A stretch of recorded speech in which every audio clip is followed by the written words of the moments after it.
The Philadelphia Savings Fund Society building, PSFS, was famous even before it opened to the public in the summer of 1932. That spring, it had been one of few American buildings to be featured in the Museum of Modern Art's Modern Architecture exhibition, the show that literally defined the international style.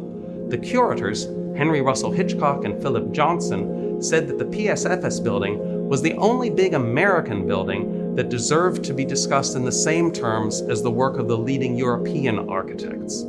PSFS basked in that international limelight for the next 50 years, while it shared the skyline of Philadelphia only with the statue of William Penn atop City Hall. Today, after being skillfully reconfigured by BLT architects as Lowe's Philadelphia Hotel, PSFS demonstrates that you don't have to be the tallest to be at the top of your game.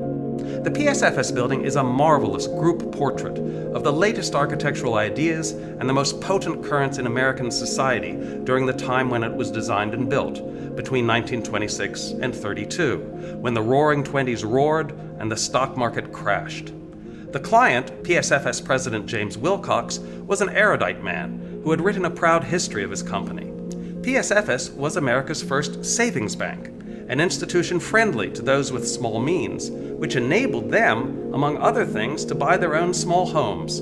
These were Philadelphia's signature row houses. But Wilcox was also a shrewd businessman, and under his leadership, PSFS became the largest financial institution in the city. This was the result of marketing, and architecture was part of that. In the mid-1920s, Wilcox hired the ultra-establishment architectural firm of Mellor, Meggs, and Howe to design lavish branch banks in the working-class neighborhoods of North, South, and West Philadelphia.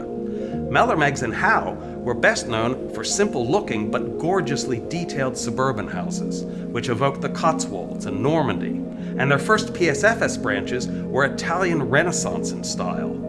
But the later ones dropped almost all historical detail and had electric floodlights to illuminate the stone-carved company name, an innovation that created quite a stir. More stirring was about to happen. In 1926, Wilcox asked the architects to design a new headquarters building amid the department stores on East Market Street, across from Reading Terminal. Their first proposal was for a kind of mechanico-electrical classicism, with stone facing visibly bolted to the steel frame and an electricity-lit globe on the top. It would have been a worthy competitor for the other Art Deco towers that were then rising in the city's skyline.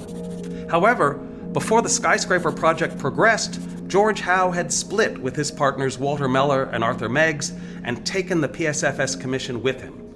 He also took the design into the new world of architectural modernism, which he'd begun to learn about and which he would fully embrace by offering a partnership to the younger Swiss-trained architect William Lescaz in May 1929.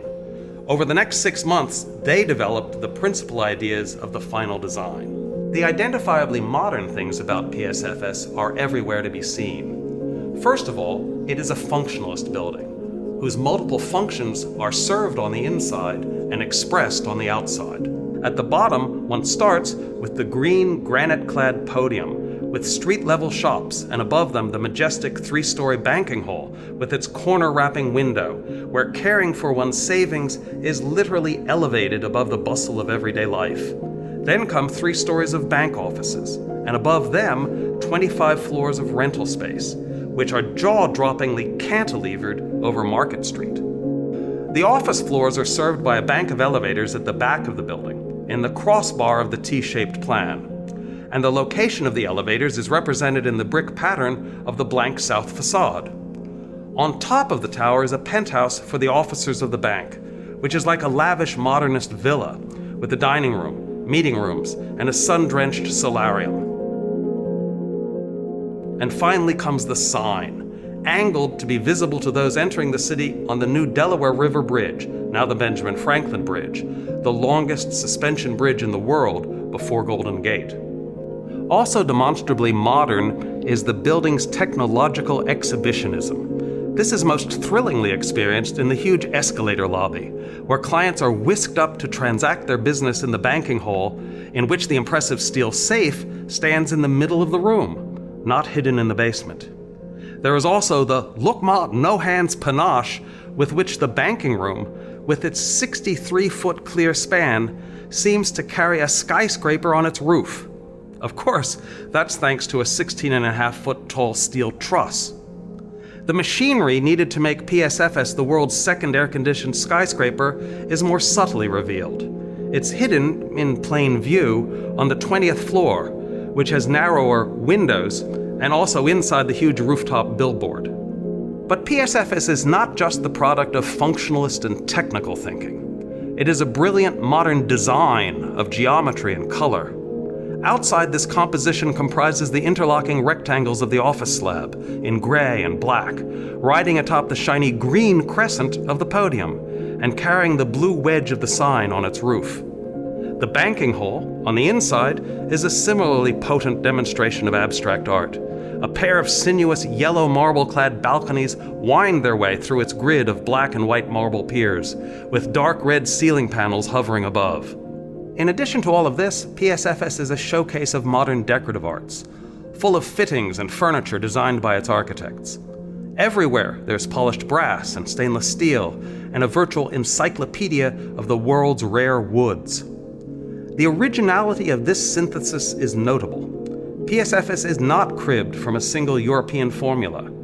Distinctively, it reflects Howe and Lascazes' understanding of Bauhaus functionalism, Dutch abstraction, and even in the glittering sweep of the podium, the energized language of expressionism. Importantly, PSFS isn't just an exercise in pure art either. When Howe and Lascazes initially proposed ribbon windows on all facades of the tower, accentuating the horizontal truth that the building was a stack of office floors, James Wilcox balked.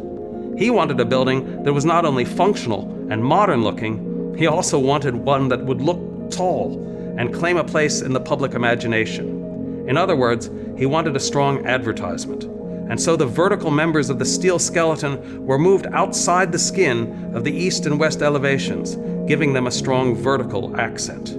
That these not always compatible ideas about functionality, technology, art, and advertising were pulled together with such virtuosity is remarkable. And remarkable is the most important thing for us Pennsylvanians to say about PSFS.